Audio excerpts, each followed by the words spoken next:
ಇವತ್ತು TB ಡ್ಯಾಂಗೆ CM Siddaramaiah ಅವರು ಭೇಟಿ ನೀಡಲಿದ್ದಾರೆ. ಕ್ರೆಸ್ಟ್ ಗೇಟ್ ಕಟ್ ಆಗಿರೋ ಕಾರಣ ಸಿಎಂ ಪರಿಶೀಲನೆ ನಡೆಸುತ್ತಾರೆ. ಬೆಳಗ್ಗೆ ಎಚ್ಎಎಲ್ ಏರ್ಪೋರ್ಟ್ ನಿಂದ ಹೊರಡ್ತಾರೆ ಸಿಎಂ.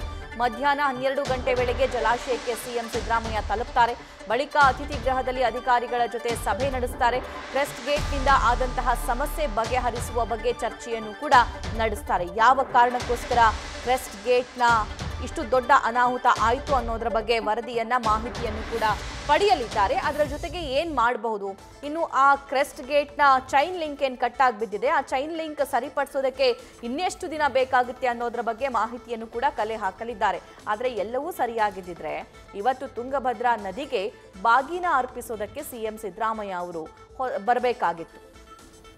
ಆದರೆ ಚೈನ್ ಲಿಂಕ್ ಕಟ್ ಆಗಿರುವಂತಹ ಹಿನ್ನೆಲೆಯಲ್ಲಿ ಈ ಟಿಬಿ ಡ್ಯಾಂನ 19ನೇ ಗೇಟ್ನ ಚೈನ್ ಲಿಂಕ್ ಕಟ್ಟಾಗಿ ಸಾಕಷ್ಟು ಅನಾಹುತ ಆಗ್ತಾ ಇರುವಂತಹ ಸಂದರ್ಭದಲ್ಲಿ ಇದರ ಪರಿಶೀಲನೆಗಾಗಿ ಬರ್ತಾ ಇದ್ದಾರೆ. ಈ ಚೈನ್ ಲಿಂಕ್ ಕಟ್ಟಾಗಿ 3ನೇ ದಿನ ಇವತ್ತು. ಸೊ ಇವತ್ತು ಹೊಸಪೇಟೆಗೆ ಸಿದ್ದರಾಮಯ್ಯ ಅವರು ಭೇಟಿ ನೀಡಲಿದ್ದಾರೆ. ಬೆಳಗ್ಗೆ ಎಚ್ಎಎಲ್ ಏರ್ಪೋರ್ಟ್ನಿಂದ ಸಿಎಂ ಹೊರಡ್ತಾರೆ. ಮಧ್ಯಾಹ್ನ 12 ಗಂಟೆಗೆ ಜಲಾಶಯಕ್ಕೆ ಭೇಟಿ ನೀಡ್ತಾರೆ. ಆ ಕ್ರೆಸ್ಟ್ ಗೇಟನ್ನು ವೀಕ್ಷಿಸಲಿದ್ದಾರೆ. ಅಧಿಕಾರಿಗಳಿಂದ ಮಾಹಿತಿಯನ್ನು ಪಡೆಯಲಿದ್ದಾರೆ. ನ್ಯೂಸ್ ಫಸ್ಟ್ ನಿರ್ಭೀತಿಯಿಂದ ನಿಮ್ಮ ಪರವಾಗಿ.